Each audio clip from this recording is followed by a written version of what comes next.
नमस्कार मित्रों, आदि पर्व के द्वितीय अध्याय पर्व संग्रह पर्व में आपका स्वागत है। ऋषि बोले, सूतनंदन, आपने अपने प्रवचन के प्रारंभ में जो समंत पंचक कुरुक्षेत्र की चर्चा की थी, अब हम उस देश तथा वहाँ हुए युद्ध के संबंध में पूर्ण रूप से सब कुछ यथावत सुनना चाहते हैं। उग्र श्रवाजी ने कहा, साधु शिरोमणि विप्रगण, अब मैं कल्याणदायिनी शुभ कथाएं कह रहा हूँ, उसे आप लोग सावधान चित्त से सुनिए और इस प्रसंग में समंत पंचक क्षेत्र का वर्णन भी सुन लीजिए। त्रेता और द्वापर की संधि के समय शस्त्रधारियों में श्रेष्ठ परशुराम जी ने क्षत्रियों के प्रति क्रोध से प्रेरित होकर अनेकों बार क्षत्रिय राजाओं का संहार किया। अग्नि के समान तेजस्वी परशुराम जी ने अपने पराक्रम से संपूर्ण क्षत्रिय वंश का संहार करके समंत पंचक क्षेत्र में रक्त के 5 सरोवर बना दिए। क्रोध से आविष्ट होकर परशुराम जी ने उन रक्त रूप जल से भरे हुए सरोवरों में रक्तांजलि के द्वारा अपने पितरों का तर्पण किया। यह बात हमने सुनी है। तदंतर ऋचिक आदि पितृगण परशुराम जी के पास आकर बोले, महाभाग राम, सामर्थ्यशाली भृगुवंश भूषण परशुराम, तुम्हारी इस पितृभक्ति और पराक्रम से हम बहुत ही प्रसन्न हैं। महाप्रतापी परशुराम, तुम्हारा कल्याण हो। तुम्हें जिस वर की इच्छा हो हमसे मांग लो।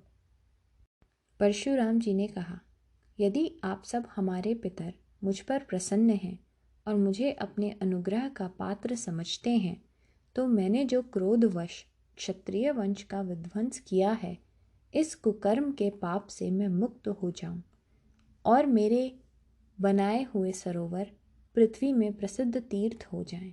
यही वर मैं आप लोगों से चाहता हूँ। तदंतर ऐसा ही हो, यह कहकर पितरों ने वरदान दिया। साथ ही अब बचे खुचे क्षत्रिय वंश को क्षमा कर दो, ऐसा कहकर उन्होंने क्षत्रियों के संहार से भी रोक दिया। इसके पश्चात परशुराम जी शांत हो गए। उन रक्त से भरे सरोवरों के पास जो प्रदेश है उसे ही समंत पंचक कहते हैं। यह क्षेत्र बहुत ही पुण्यप्रद है। जिस चिन्ह से जो देश युक्त होता है और जिससे जिसकी पहचान होती है, विद्वानों का कहना है कि उस देश का वही नाम रखना चाहिए। जब कलियुग और द्वापर की संधि का समय आया, तब उसी समंत पंचक क्षेत्र में कौरवों और पांडवों की सेनाओं का परस्पर भीषण युद्ध हुआ। भूमि संबंधी दोषों से रहित उस परम धार्मिक प्रदेश में युद्ध करने की इच्छा से 18 अक्षौहिणी सेनाएं इकट्ठी हुई थी। ब्राह्मणों, वे सब सेनाएं वहां इकट्ठी हुईं और वहीं नष्ट हो गईं। द्विजवरों, इसी से उस देश का नाम समंत पंचक पड़ गया।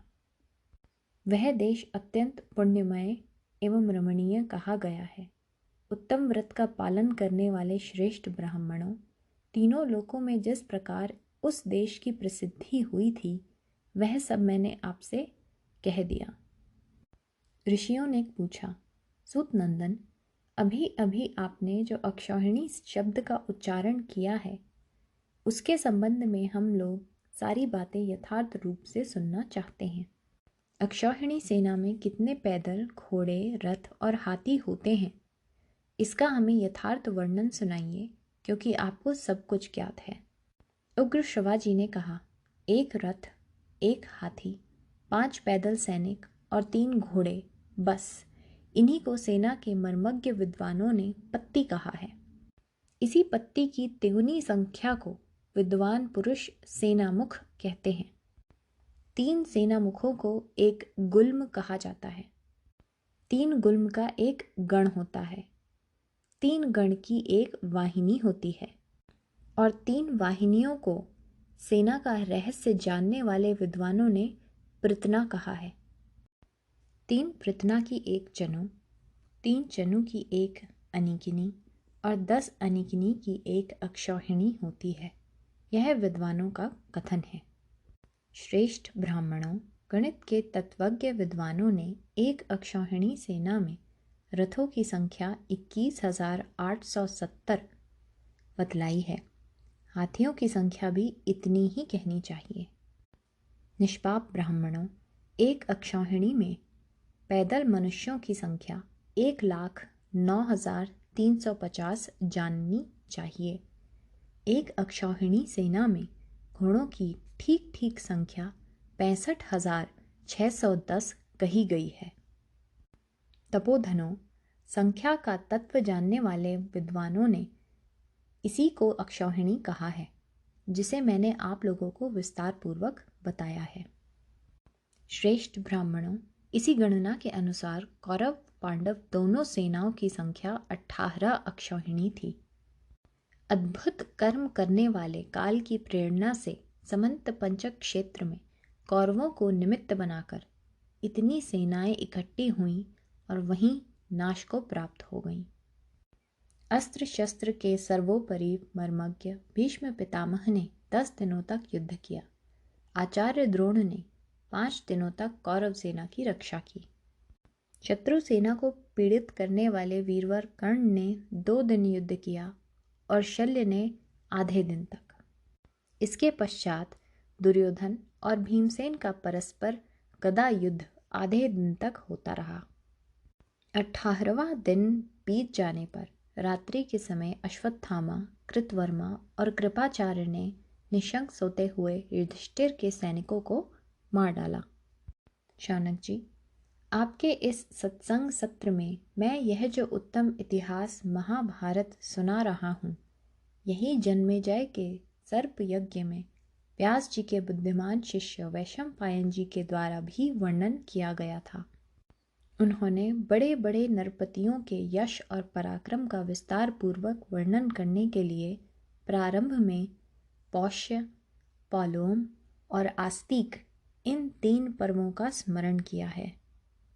जैसे मोक्ष चाहने वाले पुरुष पर वैराग्य की शरण ग्रहण करते हैं, वैसे ही प्रज्ञावान मनुष्य अलौकिक अर्थ, विचित्र पद, अद्भुत आख्यान और भांति भांति की परस्पर विलक्षण मर्यादाओं से युक्त इस महाभारत का आश्रय ग्रहण करते हैं। जैसे जानने योग्य पदार्थों में आत्मा, प्रिय पदार्थों में अपना जीवन सर्वश्रेष्ठ है, वैसे ही संपूर्ण शास्त्रों में पर ब्रह्म परमात्मा की प्राप्ति रूप प्रयोजन को पूर्ण करने वाला यह इतिहास श्रेष्ठ है। जैसे भोजन किए बिना शरीर निर्वाह संभव नहीं है, वैसे ही इस इतिहास का आश्रय लिए बिना पृथ्वी पर कोई कथा नहीं है। जैसे अपनी उन्नति चाहने वाले महत्वाकांक्षी सेवक अपने कुलीन और सद्भाव संपन्न स्वामी की सेवा करते हैं, इसी प्रकार संसार के श्रेष्ठ कवि इस महाभारत की सेवा करके ही अपने काव्य की रचना करते हैं। जैसे लौकिक और वैदिक सब प्रकार के ज्ञान को प्रकाशित करने वाली संपूर्ण वाणी स्वरों एवं व्यंजनों में समाई रहती है, वैसे ही लोक परलोक एवं परमार्थ संबंधी संपूर्ण उत्तम विद्या बुद्धि इस श्रेष्ठ इतिहास में भरी हुई है। यह महाभारत इतिहास ज्ञान का भंडार है। इसमें सूक्ष्म से सूक्ष्म पदार्थ और उसका अनुभव करने वाली युक्तियाँ भरी हुई हैं। इसका एक एक पद और पर्व आश्चर्यजनक है तथा यह भेदों के धर्ममय अर्थ से अलंकृत है। अब इसके पर्वों की संग्रह सूची सुनिए। पहले अध्याय में पर्वानुक्रमणी है और दूसरे में पर्व संग्रह। इसके पश्चात पौष्य, पौलोम, आस्तिक और आदि अंशावतरण पर्व है। तदंतर संभव पर्व का वर्णन है, जो अत्यंत अद्भुत और रोमांचकारी है। इसके पश्चात जतुग्रह लाक्षाभवन दाह पर्व है। तदंतर हिडिंब वध पर्व है, फिर बकवध और उसके बाद चैत्र रथ पर्व है। उसके बाद पांचाल राजकुमारी देवी द्रौपदी के स्वयंवर पर्व के तथा क्षत्रिय धर्म से सब राजाओं पर विजय प्राप्ति पूर्वक वैवाहिक पर्व का वर्णन है। विदुरागमन राजलंभ पर्व, तत्पश्चात अर्जुन वनवास पर्व और फिर सुभद्रा हरण पर्व है। सुभद्रा हरण पर्व के बाद हरणाहरण पर्व है। पुनः खांडव दाह पर्व है। उसी में मय दानव के दर्शन की कथा है। इसके बाद क्रमशः सभा पर्व, मंत्र पर्व, जरासंध पर्व और दिग्विजय पर्व का प्रवचन है। तदंतर राजसूय, अर्धाभिहरण और शिशुपाल वध पर्व कहे गए हैं। इसके बाद क्रमशः द्यूत एवं अनुद्यूत पर्व हैं। तत्पश्चात वन यात्रा पर्व तथा किरमीर वध पर्व है। इसके बाद अर्जुनाभिगमन पर्व जानना चाहिए और फिर कैरात पर्व आता है, जिसमें सर्वेश्वर भगवान शिव तथा अर्जुन के युद्ध का वर्णन है। तत्पश्चात इंद्रलोकाभिगमन पर्व है। फिर धार्मिक तथा करुणोत्पादक नलोपाख्यान पर्व है। तदंतर बुद्धिमान कुरुराज का तीर्थ यात्रा पर्व, जटासुर वध पर्व और उसके बाद यक्ष युद्ध पर्व है।